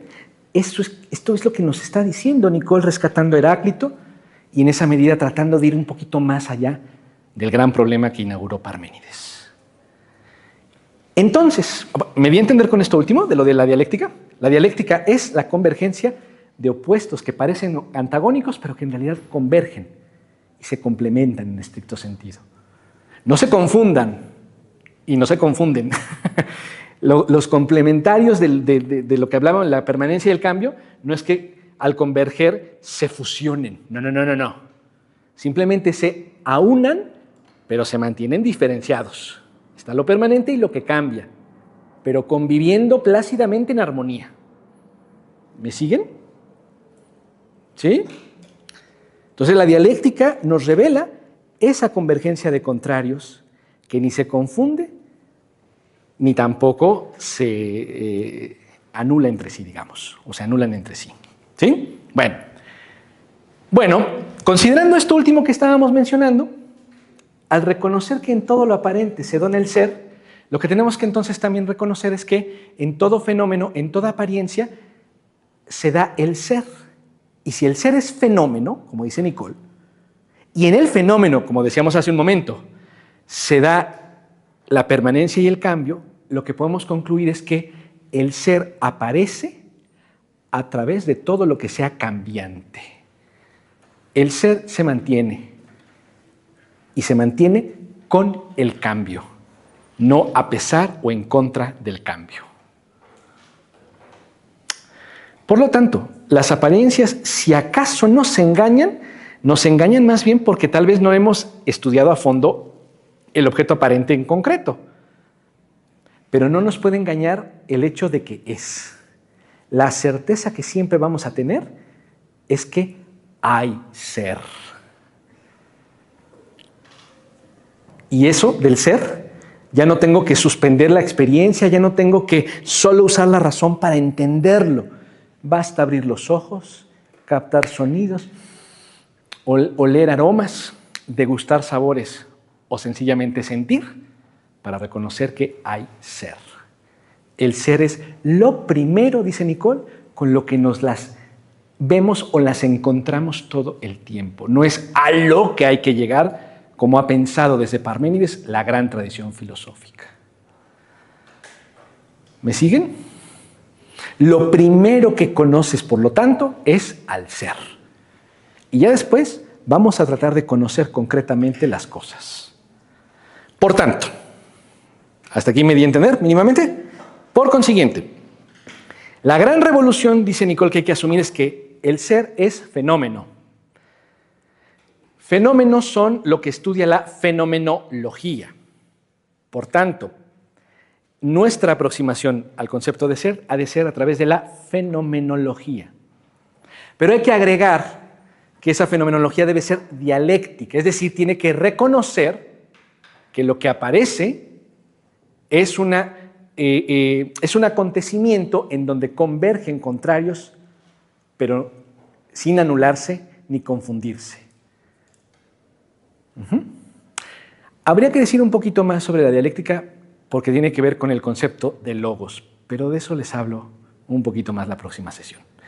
La dejamos hasta aquí para preguntas y dudas, si les parece, y continuar el diálogo, ¿vale? Bueno, listo. A ver, vamos a ver qué sale por ahí, si no, para complementar un poquito más. ¿Dudas, preguntas, comentarios, increpaciones, admoniciones, maldiciones? Por favor. Un par de dudas.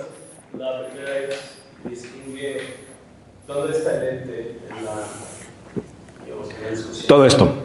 Y la siguiente sí distingue epistemología de gnoseología. Ok. De lo segundo te podría decir que en general no hace una distinción tajante, digamos, ¿no? Podría concederte que la hay. Ahorita hablamos de eso un poquito más, incluso más allá de Nicole. Nicole en general utiliza la noción gnoseología y epistemología de manera sinonímica. Hay algunas ocasiones en las que establece algunos pequeños matices, pero en general básicamente remiten a la idea de conocimiento, punto, ¿no? Pero ahorita hacemos una diferenciación más, ¿no? El asunto con el ente y el ser es muy importante, qué bueno que lo planteas.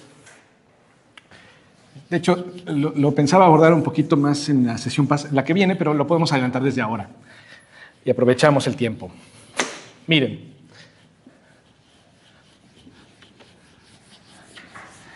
De manera muy rápida, si me lo permiten decir así, y concretamente con lo que Nicole escribe, ser con mayúscula es la presencia del ente. ¿Ok? Y voy a jugar con los términos. De hecho, esto lo hace también Nicole. Si a alguien le interesa, esto es algo que esta diferenciación de ser con mayúscula y ser con minúscula la aborda en la última obra sistemática que publica, que es la Crítica de la razón simbólica. En esa obra, ser con minúscula, ¿sí?, es el ente. Tal cual. ¿Ok? Bien, ahora, más allá de lo que, de hecho, tratando de complementar lo que Nicole explica,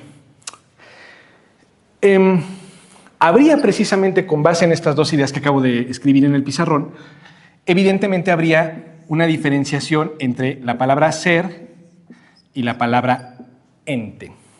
¿Sí? Esta diferencia se conoce tal cual como diferencia ontológica. La más famosa de las diferencias ontológicas, porque a lo largo de la historia de la filosofía ha habido varias, pero la más famosa y la que más ubican muchas y muchos filósofos es la que plantea Heidegger, que de hecho es la misma. Bueno, o sea, utiliza los mismos términos, quiero decir. Ser y ente no son lo mismo, dice Heidegger, ¿no? No me voy a meter con Heidegger. Nicole coincide con que los términos ser y ente no son iguales, pero están siempre vinculados. ¿De acuerdo? Les decía que no es la diferencia no es nada más de Heidegger o de Nicole. Esta la puedes encontrar incluso en pensadores medievales. Uno muy famoso, Santo Tomás de Aquino. Tiene una obra que tal cual se titula Del ente, de ens et essentia, ¿no? O sea, del ente y la esencia. Y ahí el propio Santo Tomás ya empieza a plantear diferencias terminológicas. Ahora bien, me voy a poner un poquito gramatical para que tenga sentido lo metafísico, ¿vale? Miren, en castellano, ¿sí?, el verbo ser, ¿sí?, procede de la raíz latina esse, el esse. ¿Alguien de aquí sabe italiano? ¿No? ¿Nadie? Bueno, no pasa nada. En italiano todavía se mantiene un poquitito justamente la filiación claramente latina. El verbo ser en italiano es essere, todavía hoy, ¿no? Essere. Bueno, en español, de hecho, originalmente también era esser, pero por evolución filológica del castellano se eliminaron las primeras palabras y se quedó simplemente ser. ¿De acuerdo? En castellano se ha perdido una forma, técnicamente hablando es una declinación, ¿sí?, porque el español ya no declina, pero se ha perdido en castellano una declinación que venía del latín y que se llamaba participio presente. No viene a cuento ahorita que les explique gramaticalmente qué quiero decir con esto. A lo que remontan los participios presentes en general es precisamente a la consideración de describir con el lenguaje a un agente que lleva a cabo la acción. Ejemplo concreto, ¿sí? Estudiar, esa es la acción, estudiar. Cuando me quiero referir al agente que realiza esta acción, le llamo estudiante. ¿Me siguieron? Presidir, acción. Agente que lleva a cabo esta acción, presidente. ¿Me siguen? Voy a usar un barbarismo para enfatizar el ejemplo nada más. Acción, nadar. Nosotros decimos nadador, pero jugando con la lógica de la que les estoy hablando, diríamos nadante. El agente que nada. ¿Sí me siguen? Correr, corriente. Si te dicen corriente es porque a lo mejor es muy veloz, tal vez. ¿Sí? ¿Sí se entiende esta lógica mínima? Bueno, todos los verbos en infinitivo tendrían este correlato. En castellano casi siempre ocurre, ¿no? Presidir, estudiar, lo que acabamos de decir. Ser. Podríamos jugar con violencia hacia el castellano, estaría bien de hecho, y decir serente. ¿Se fijaron? Serente. Pero como ya traíamos desde el latín una palabra que ya se usaba en ese sentido, por eso el participio presente de ser en castellano sería ente. ¿Y qué significa ente? Lo voy a poner así como entre corchetes, ¿no? Lo que está siendo. O sea, un agente que está llevando la acción de ser. Eso es lo que significa la palabra ente, o podría significar, ¿vale? Ahora, lo que quiero que notemos con este pequeño excurso gramatical es que la palabra ente implica un lo que, o sea, un agente, algo que hace la acción de ser. Noten ustedes que así como en el corriente habría un alguien que corre, ¿verdad? En el correr no hay nadie. Es decir, el verbo en infinitivo es solo una acción, mientras que en participio presente es la acción que realiza un determinado agente. O sea, es alguien que hace dicha acción. ¿Me estoy dando a entender mínimamente? Lo mismo ocurre desde el punto de vista gramatical entre ser y ente. Ser es la acción como tal y ente es algo que ejerce dicha acción. ¿Sí me siguen? Entonces, claro, te pueden estar surgiendo las preguntas, pero ¿cuál es la acción de ser? Ahorita te hablamos al respecto. Antes de hablar de la acción de ser, la pregunta que les quisiera hacer, a ver si alguien me la responde. Espero que sea intuitiva. ¿Sí? ¿Qué cosa puede hacer la acción de ser, colegas?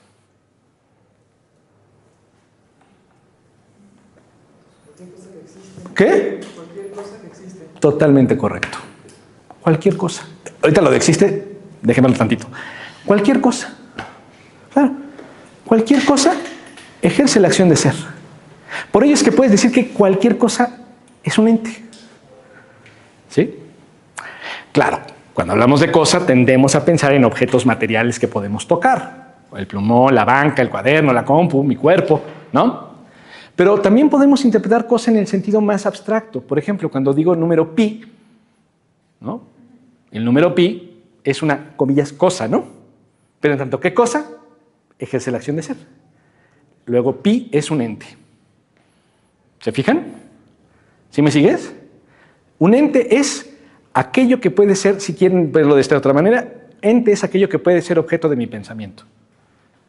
Podemos agregarle más elementos. Esto es muy de la metafísica tradicional. Ente también tiene que ver con aquello que tiene realidad más allá de mi mente, pero que puede ser objeto de mi mente. ¿Sí me siguen? Árbol. ¿Puedo pensar en el árbol? Sí. Entonces puede ser objeto de mi mente, aparte de que tenga realidad allá. ¿Sí? Entes.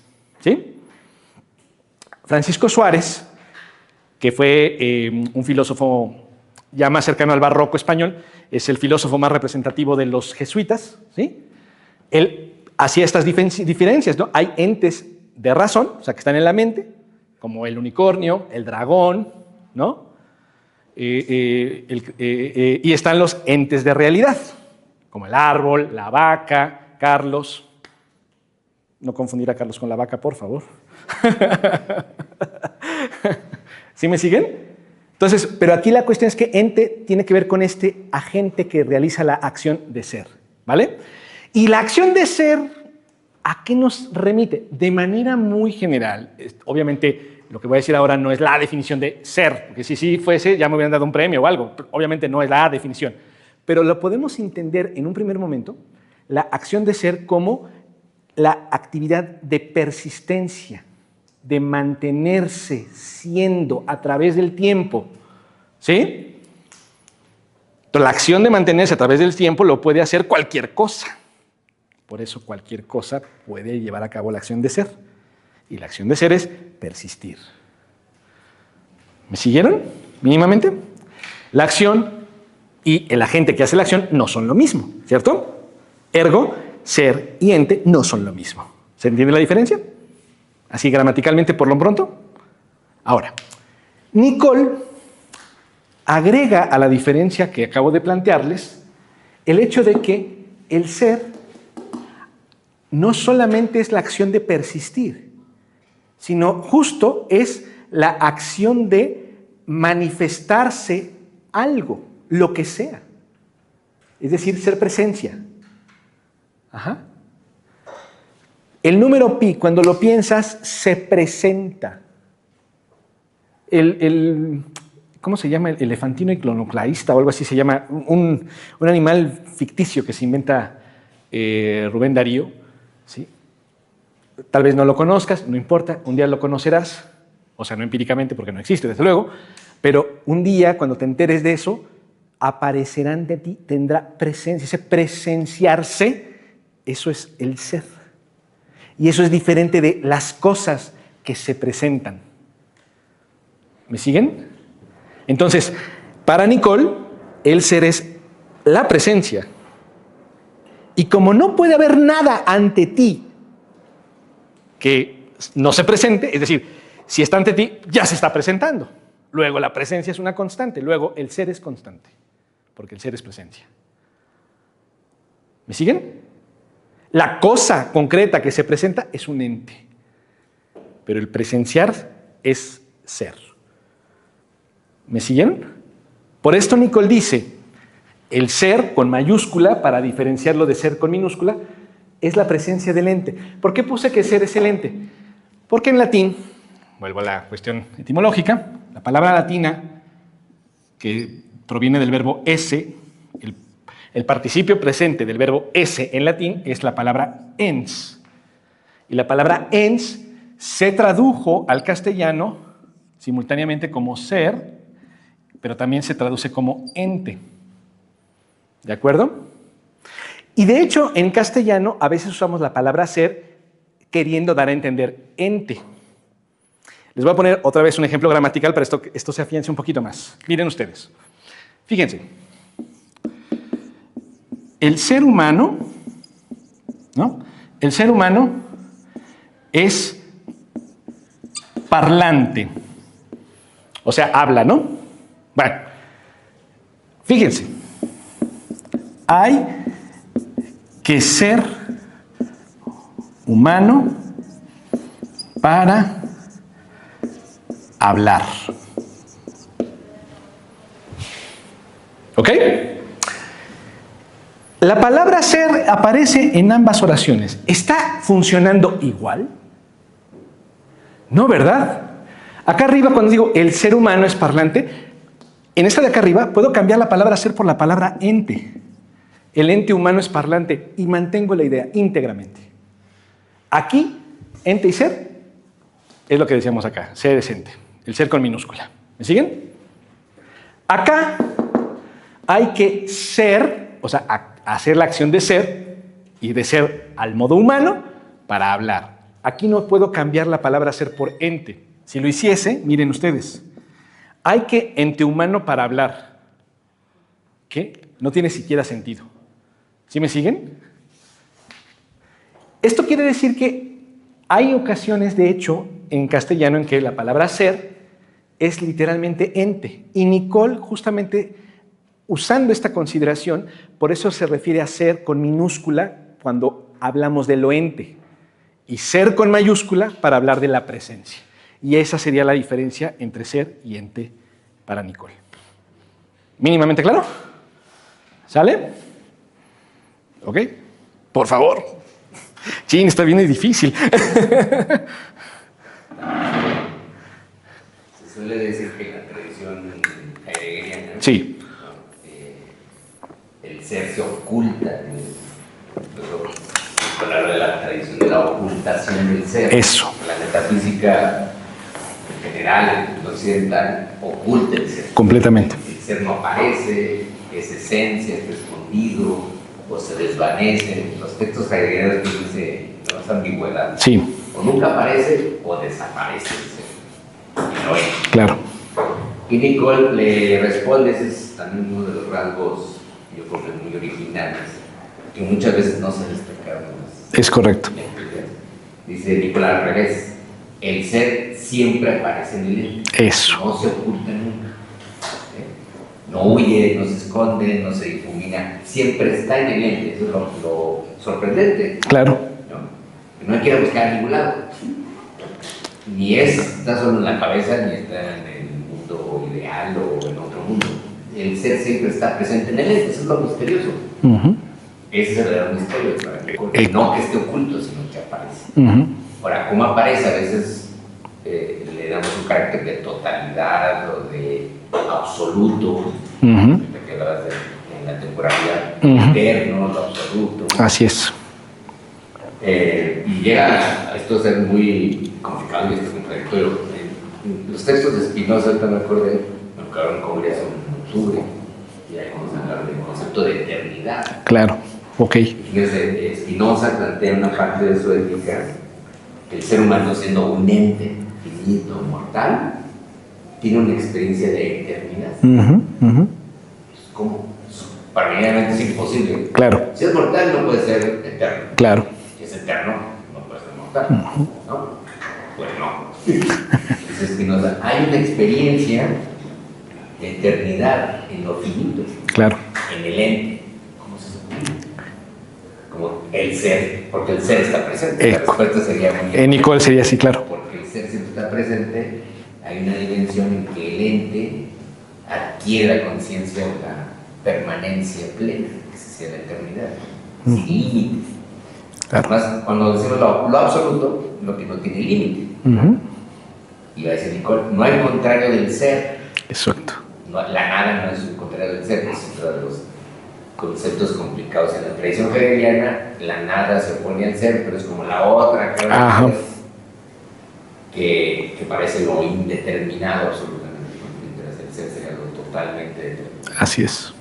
Otro problema, que justamente en otras ontologías, lo ente siempre es algo limitado, o sea, determinado, definido, ¿no? Todos nosotros como individuos biológicos estamos determinados, definidos, no quizá en términos mentales, no, en términos físicos sí, yo puedo saber cómo termina mi cuerpo y no le digo a Carlos, oye, mi brazo se cruzó con él, yo, me lo regresas por favor, no, eso no pasa.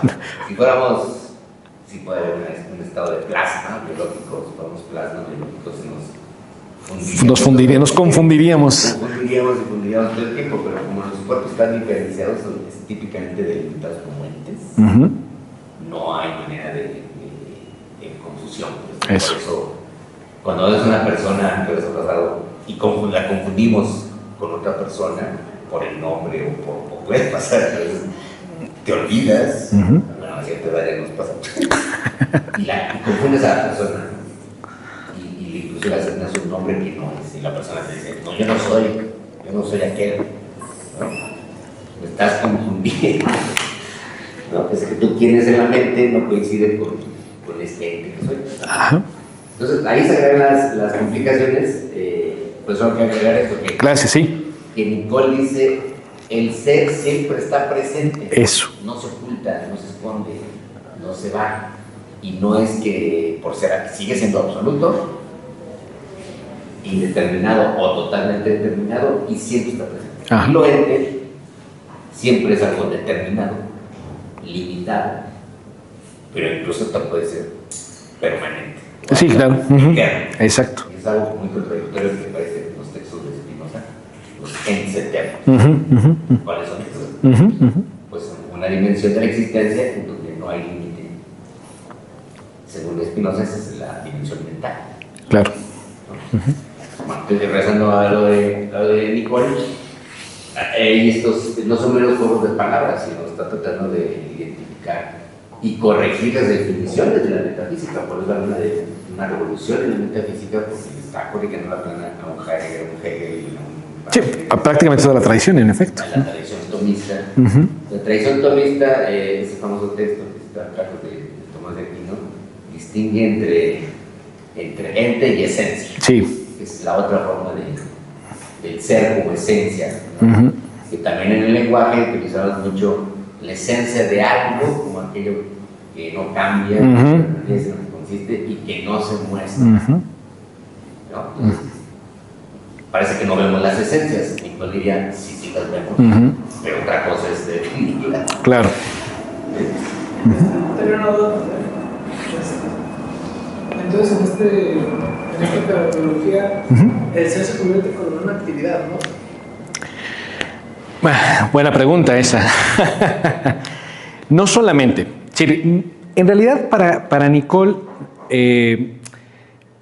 permíteme decirlo con otra palabra, mejor dicho, es una constancia. Justamente en tanto que es presencia, ajá.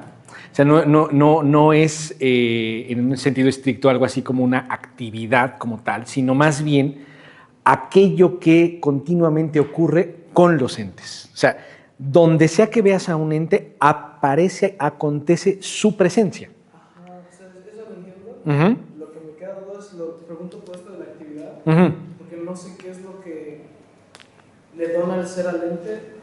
O sea, no sé qué facultad tiene el ser que no tenga el ente, como para que sea necesaria esta relación, esta presencia.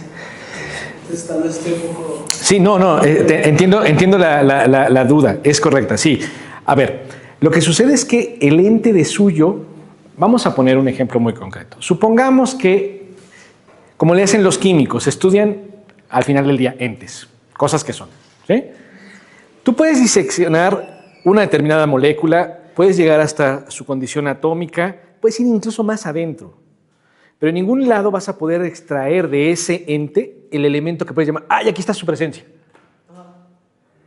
La presencia no es inherente del ente.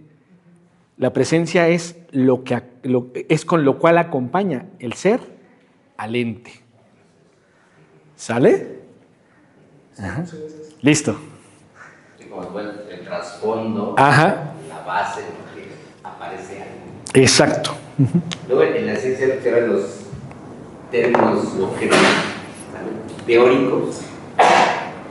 Por ejemplo, cuando se habla de genes en la biología, pues en realidad no son entes, no existen, sí, como tales predefinidos. Tú lo que ves en una secuencia genómica es el conjunto de moléculas, uh-huh, pero nunca un genoma te dice, mira, este es el gen tal. Exacto. No vienen numerados de colores. Es un continuo, ¿no? La famosa doble hélice que sí se observa en el microscopio electrónico. Claro. La estructura espiral que, ajá, resuena mucho en las metáforas sobre el ser, como si fuera un pliegue, uh-huh, infinito, ¿no? Y entonces se cortan fragmentos, pero no están definidos, ¿no? Entonces la genética estableció secuencias.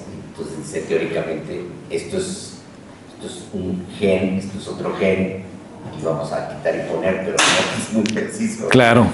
Porque no hay tal cosa como el ente gen. Ajá. Quizá el ente genoma sí, el conjunto de, es lo que está en cada una de nuestras células. Uh-huh. El código genético replicado en cada una de nuestras millones de células. Las células sí son más descriptibles. Cuando se dieron por primera vez, eso habría sido algo grandioso cuando con el microscopio de Leeuwenhoek, ¿no?, observan y logran ver las células. Claro. Por primera vez, imagínense.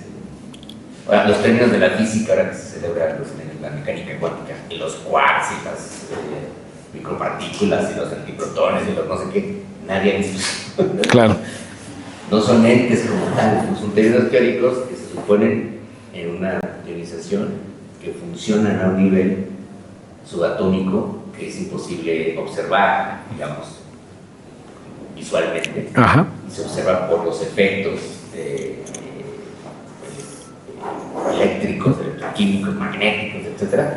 En aparatos tan complejos como un resonador, ¿cómo se llama acelerador de partículas, ¿no?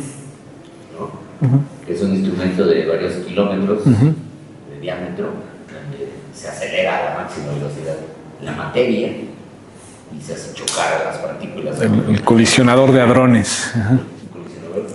Para ver que como se atraparan sus mosquitos en la oscuridad. No los ves, los oyes, y de repente por eso son entes. Exacto.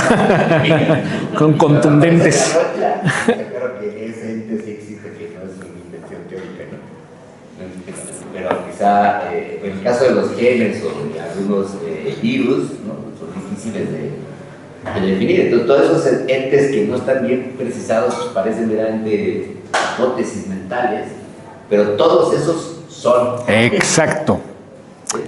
Aunque no lo tengas bien delimitado, precisado, tú sabes que de modo existe. Exacto. Tienen presencia, justamente. Claro. Nicole incluso dirá precisamente que por ello el conocimiento siempre va después del ser. Primero está el ser, la presencia, y luego viene la posibilidad de conocer superficial o a fondo aquello que se ha presentado. Ajá. Igual en este caso, ¿no? O sea, aparece esta sustancia o esta presencia, valga el juego de palabras, y gracias a esa presencia puedo comenzar a delimitar, a acotar, a comprender y profundizar. Y esa es la función de la ciencia, dirá Nicole más adelante. Si la ciencia por ello siempre supone, o sea, se percata del ser primero y desde esa certeza, vamos a decirlo así, es factible articular todo el conocimiento ulterior. Sí, como pensamos que todo descubrimiento nuevo científico nada más es un reconocimiento de otra presencia, de otra manera de la presencia del ser. Digamos que aumenta nuestro conocimiento sobre los entes, pero siempre persiste la constancia del ser. ¿Sí? Sí, muchas gracias. Va. ¿Algo más, chicas, chicos? Sé que son horas impropias para estos temas raros, pero ¿qué pasó? Esto último que mencionaste, entonces, cuando se hizo esta distinción de metafísica a ontología, epistemología sería primero la metafísica como ontología, que posibilita la epistemología. Correctísimo, tal cual. Porque, bueno, yo lo había entendido antes como un acto conjunto. Bueno, sí, o sea, digamos que habría una diferencia. Eco. De entrada, sí, ¿no? Pero ya después profundizando. Eso. Ya secundario. Así es, exactamente. Van a ver, en el tema de la verdad, también dice Nicole, en la verdad estamos siempre, ya. No es algo que hay que ir a buscar. Así es. Pero otra cosa es definir qué cosa es verdad o en qué consiste tal o cual verdad. Es correcto. Entonces, la presencia es lo primero, por eso no estamos nunca desapegados del ser. Siempre lo vemos. Así es. Lo oímos, lo tocamos, digamos. La metáfora es la visual, pero Sí, es exacto. Lo percibimos. Exacto. Pero ya definir algo, un ente, explicarlo, ya implica un conocimiento mediatizado. Exacto. Eso es la que llamamos ahora ciencia. Exacto. Entonces, aunque un ejemplo, a ver a ver qué te parece. No, yo creo que sí, a ver, venga. Las alucinaciones. En el pasado, todo el mundo sabe lo que es una alucinación, espero que nadie haya tenido una, ¿de verdad? O sí, sabrán mejor en todo caso. Sí, sabrán qué es eso. ¿No? En el pasado, ¿cómo se explicaban las alucinaciones? O sea, siempre hemos sabido que existe ese fenómeno. ¿No?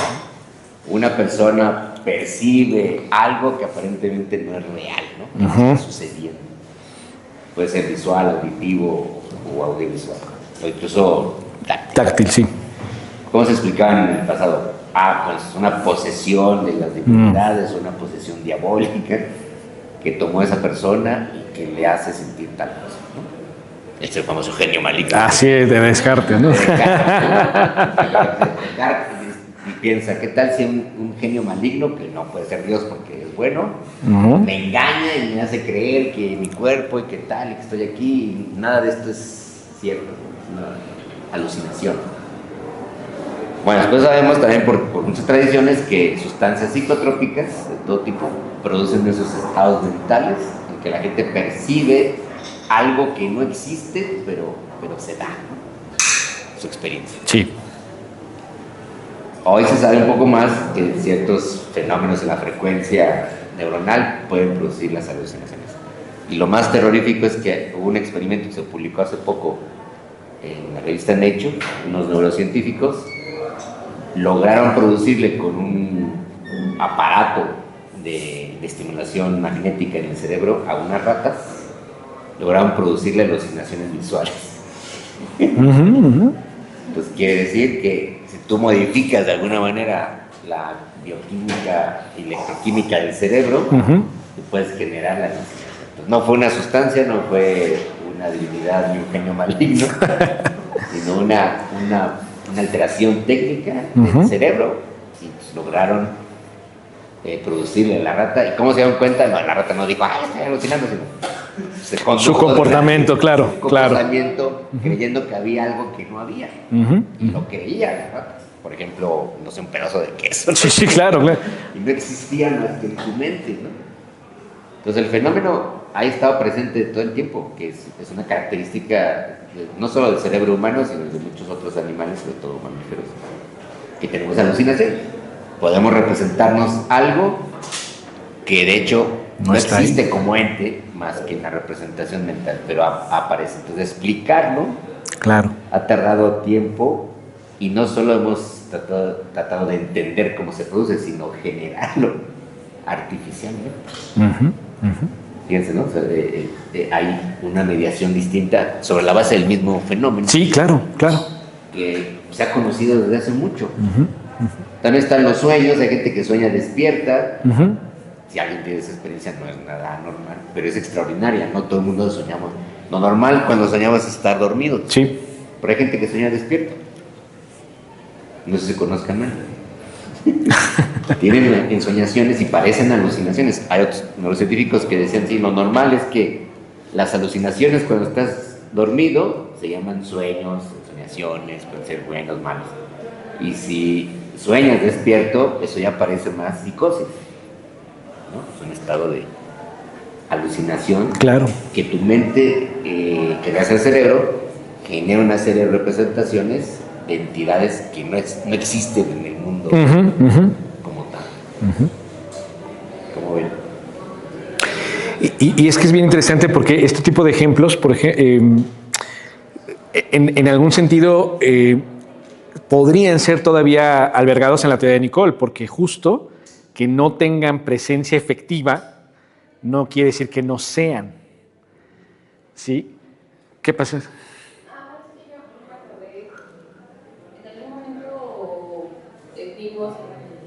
Bueno, le pregunté a Ricardo sobre su unicornio. Bueno, el unicornio que tiene interpretado acá. Ok, ajá. Perdón. Y bueno, yo le preguntaba por qué no. Y justo creo que se acaba de conectar porque me contestó algo así como: es que hay cosas que son, pero no existen, sí. Bueno, de hecho, justo esa es una de las contribuciones que el propio Ricardo ha tenido. Lo plantea en su libro sobre el problema del ser, en Eduardo Nicole. Y lo toma también a partir de un fenómeno que, por cierto, se parece mucho a los que nos está planteando Jorge, porque Nicole reflexiona mucho en la crítica de la razón simbólica sobre los brazos de la Venus de Milo. Fíjense lo que les acabo de decir. Si ustedes googleen Venus de Milo, y vas a encontrar una Venus que no tiene brazos, pero tú puedes ver los brazos. ¿Sí me sigues? Sabes que ahí iban, ahí irían, por lo pronto. O que estuvieron, exacto. Pero entonces tú eres perfectamente capaz de notar presencias que en realidad son ausencias. Déjenme jugar otra vez la dialéctica aquí, como cosas contradictorias, pero que no lo son.